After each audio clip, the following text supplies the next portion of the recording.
All my dears, మరి ఈరోజు మంజంపులి మీ అందరికీ ఒక క్వశ్చన్ చేస్తుంది. ఏంటంటే, భూమి 50 లక్షల రూపాయలు మనం భూమి కొని అందులో 2 కోట్ల రూపాయలు బిల్డింగ్ కడితే దేనికి వాల్యూ? భూమికా బిల్డింగ్కా? ఏది గొప్పది? భూమి గొప్పదా, 2 కోట్ల రూపాయల బిల్డింగ్ గొప్పదా?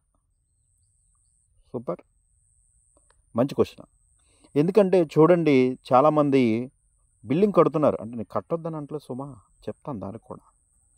ఎందుకంటే నేను కూడా కట్టినవాడినే. ఓకే, అంటే కట్టిన తర్వాత అర్థమైంది మాట నాకు. ఓకే, ఒకటి గుర్తుంచుకోండి, ల్యాండ్ మనం 50 లక్షలు పెట్టి కొన్నాం, అందులో 2 కోట్ల రూపాయలు పెట్టి బిల్డింగ్ కట్టాం. అంటే ఏమైంది? ఈరోజు మనం బిల్డింగ్ కట్టాం, కొత్తగా ఉంది, మరి అందరికన్నా పక్కన ఉన్న బిల్డింగ్ మీద మనం బాగుంది. పక్కన ఇంకో సంవత్సరం ఇంకొకటి వస్తాడండి. అందులో సపోజ్ మా ఫ్రెండ్స్ చెప్తున్నా సింపుల్ లాజిక్. నా ఫ్రెండే కట్టాడండి, కృష్ణ. ఆడు 2 కోట్ల 20 లక్షలు పెట్టి ఆడు బిల్డింగ్ కట్టాడు. అప్పుడు మా మిస్సెస్ అంటుంది, ఆయన మనకన్నా ఎక్కువ బాగా కట్టాడండి అని అంటుంది. అప్పుడు దాని పక్కన రవి వస్తాడు, ఆడు 2 కోట్ల 50 లక్షల రూపాయలు పెట్టి బిల్డింగ్ కడతాడు మళ్ళీ దాని పక్కనే. అప్పుడు మేమిద్దరం అనుకుంటామండి, అరే మన ఇద్దరికన్నా బాగా కట్టేసాడురా అని. అప్పుడు 4వ వాడు వస్తాడండి, రాజు, భీమవరం నుంచి. ఆడు 3 కోట్ల రూపాయలు బిల్డింగ్ కడతాడు. అంటే అప్పుడు ఏమైందండి, మేము నలుగురం కూడా మిత్రులమే. నేనేమో 2 కోట్లతో కట్టాను, ఇంకొకటి 2.20తో కట్టాడు, ఇంకొకటి 2.50తో కట్టాడు, ఇంకొకటి 3 కోట్లతో కట్టాడు. అప్పుడు నేను కట్టి 5 సంవత్సరాల తర్వాత నేను మళ్ళా బిల్డింగ్ చేంజ్ చేయాలండి. ఎందుకంటే నాకు ప్రెస్టేజ్ ఇక్కడ ఫ్రెండ్స్ అన్నా కన్నా ఇక్కడ ఏమవుద్దంటే మనిషి సైకాలజీ కొన్ని విధాల ఆయన మించి కట్టాలని కొన్ని కోరికలు వస్తూ ఉంటాయి జనరల్గా కొంతమందికి. అప్పుడు 3 కోట్లది నేను 4 కోట్లు ఎట్టి కట్టాలి, మళ్ళీ అంతే కదా, 4 కోట్లు ఎట్టి కట్టాలి. అంటే అక్కడ ఏమైంది, మనం ఒకరికొకరం పోటీ పడుతూ మన డబ్బుని మనం పాడు చేసుకుంటున్నాం. చూసారా, చాలామంది ఈ పోటీ ప్రపంచంలో పడి మన డబ్బుని మనం పాడు చేసుకుంటున్నాం. అంటే నేను కట్టిన బిల్డింగు మళ్ళీ రిమూవ్ చేసి మళ్ళీ కట్టాలంటే ఈ డబ్బు పోద్ది. కానీ నా స్థలం చూడండి, నేను కొన్న 50 లక్షల రూపాయలు, ఈ స్థలం అనేది 1 కోటి రూపాయలు అవుతుంది.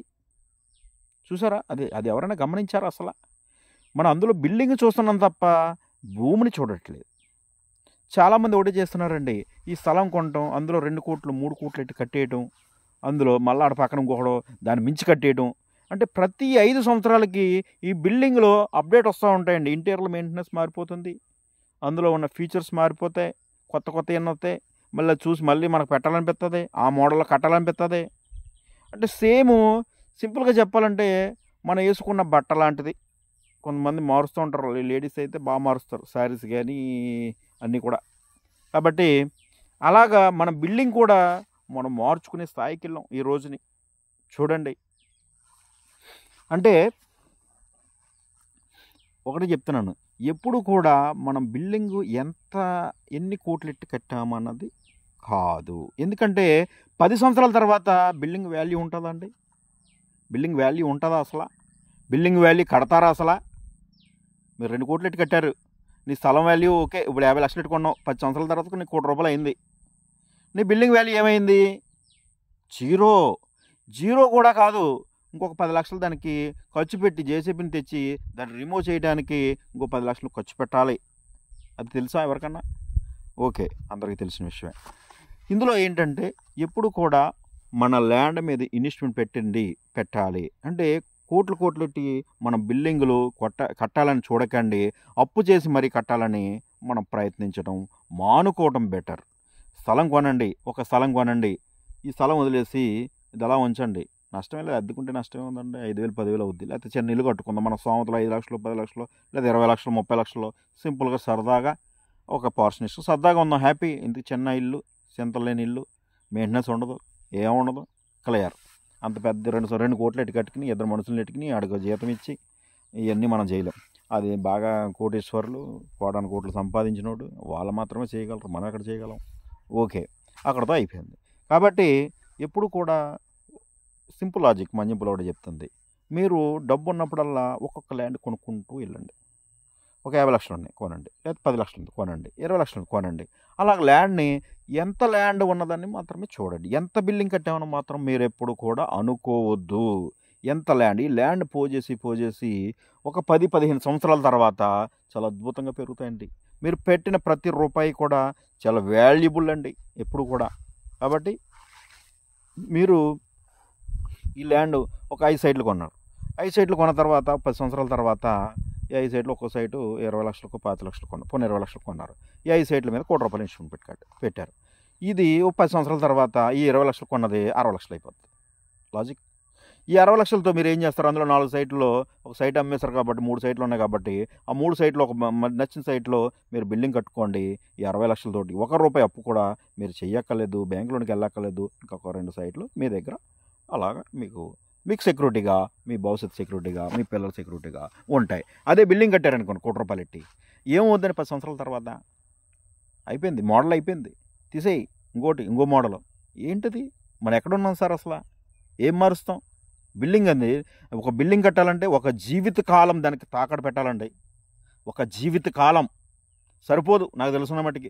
అప్పు చేస్తే ఆ జీవితకాలం మనం పాలేతనం చేసినా కానీ దానికి ఈఎంఐ కడతమే సరిపోద్ది. 20 సంవత్సరాలైనా ఆడేమో వడ్డీ రేటు పెంచుకుంటా పోతాడా, బ్యాంకు కూడా వడ్డీ రేటు పెంచుకుంటా వెళ్ళిపోతాడు. ఒక వడ్డీ ఇవాళ చెప్పిన వడ్డీ ఇవాళ ఉంటుందా ఏంటి? ఉండదు. అది పెరిగిపోతా ఉంటుంది. కాబట్టి ఈ వడ్డీ రేటు పెరిగిపోతుంది. ఇక్కడ మన వాల్యూ, బిల్డింగ్ వాల్యూ తగ్గిపోతుంది, మన కష్టం పెరిగిపోతుంది. చూడండి లాజిక్. మన కష్టం పెరుగుతుంది, బ్యాంకు వడ్డీ పెరుగుతుంది, ఇక్కడ బిల్డింగ్ వాల్యూ తగ్గుతుంది. కానీ ఇందులో ఒకటే ప్లస్ అండి, ఈ భూమి స్లోగా పెరుగుతుంది. ఎందుకంటే నువ్వేమో కొన్నది 100 గజాలు, నువ్వు కట్టింది 100 గజాలు ఏమో నువ్వు 10 లక్షలు కొన్నావు, అందులో ₹1 బిల్డింగ్ కట్టావు. అంటే ఏమైంది? నువ్వు ఎట్టవలసిన దానికేమో పుల్లుగా పెట్టలేదు, ఆకలి వేసినోడికేమో పుల్లుగా పెట్టలేదు, ఆకలి వెళ్ళినోడికి దానికేమో పుల్లుగా పెట్టినట్టు ఉంది వ్యాపారం. కాబట్టి ఎప్పుడు కూడా నాకు ఎంత బిల్డింగ్ ఉందని చెప్పేదానికన్నా ఇంత ల్యాండ్ ఉందని చెప్పుకో హ్యాపీగా. Okay, clear? ఎప్పటికైనా valuable land is legend. Okay, నేను ఒక సందేశాన్ని మాత్రమే చెబుతున్నానండి. మీరందరూ తప్పుగా అపార్థంగా భావించరని, నా మిత్రులని, నా శ్రేయభిలాషులని నేను అనుకుంటున్నాను. కాబట్టి అంటే మనిషికి ఏం కావాలంటే ఒక ప్లానింగ్ కావాలి. మనిషి ఒక సైకాలజీలోకి వెళ్తే, అంటే సైకాలజీ అంటే తెలుసా ఎవరికన్నా? ఐడియా ఉందండి? అంటే మనకు తెలియకుండా మనం చేసే తప్పు అది కొన్నిటి మీద వెళ్తూ ఉంటుంది. ఎలా ఉంటుందంటే సైకాలజీ చెప్తాను, దానికి కూడా కొన్ని విషయాలు మీకు చెప్తాను, ఒక 2-3. మనం మందు తాగేవాడితో మనం తిరిగాం, మనం మందు తాగేవాడితో సహవాసం చేస్తాం అనుకోండి. అంటే సైకాలజీ చూడండి, నేను నిజాయితీ పరుడినే, వాడు మందు తాగేవాడు, వాడు కాదు. అంటే అక్కడ ఏమైంది? ఆటోమేటిక్గా వాడు కూడా తిరిగితే నేను కూడా మందే తాగాలి. అదే మంచివాడితో స్నేహం చేశాను, నేను కూడా చెడవాడిని అనుకోండి, మంచివాడుగానే మారుతాను. అంటే మన సైకాలజీ ఏమైంది? మనం చేసే పని మీద ఆధారపడి ఉంది, నువ్వు వెళ్ళే దారిలో ఆధారపడి ఉంది. చూడండి, ప్యాకెట్ ఆడుతూ కొడితే ప్యాకెట్ ఆడబుద్ధి వేస్తుంది, రాబా 2 ముక్కలై అంటాడు, 3వ ముక్క మనం వేయాలి, అప్పుడు 3వ ముక్క మనం వేయాలి. అలాగా అంటే ఈ సైకాలజీ అనేది చాలా భయంకరమైన వ్యాధి. కాబట్టి అందరూ కూడా ఆలోచించండి, 1-2 లేదు, ఆలోచించే వారి దగ్గర సలహా తీసుకోండి. మన ఇన్వెస్ట్మెంటు పెట్టి ₹10 పొందే మార్గాన్ని చేయండి. ఈరోజు డబ్బు ఉందాం, తిరిగేద్దాం, తినేద్దాం, రోజు వెళ్ళిపోయింది, షికారు చేస్తాం అని చాలామంది అనుకుంటున్నారు. కానీ ఇది చాలా తప్పు. మనం ఎంజాయ్ చేస్తామండి, ఏం చేస్తాం? కొంతమంది ఉంటారు, ఫ్రెండ్స్తో తిరుగుతారు, 4 తింటారు, తాగుతారు, అయిపోద్ది. మరి పొద్దునకి నీ ఫ్రెండ్ ఎత్తాడా? రోజు ₹1000 ఇంటికి పంపిస్తాడా ఏంటి? నీ ఫ్రెండే కదా, పంపించచ్చుగా. ఎందుకు పంపించడు? డబ్బు ఉన్న ఫ్రెండ్స్ ఉన్నారుగా, పంపించడు. అంటే చూడండి, ఆ ఫ్రెండ్ ఎలా ఉంటుందంటే, కొంతమంది అంటే అందరూ ఒకలా ఉండరు. కొంతమంది అనుకుంటారు వాడు కూడా ఉపయోగించుకునే ఫ్రెండ్స్ ఉంటారు, హెల్ప్ చేసే ఫ్రెండ్స్ ఉంటారు.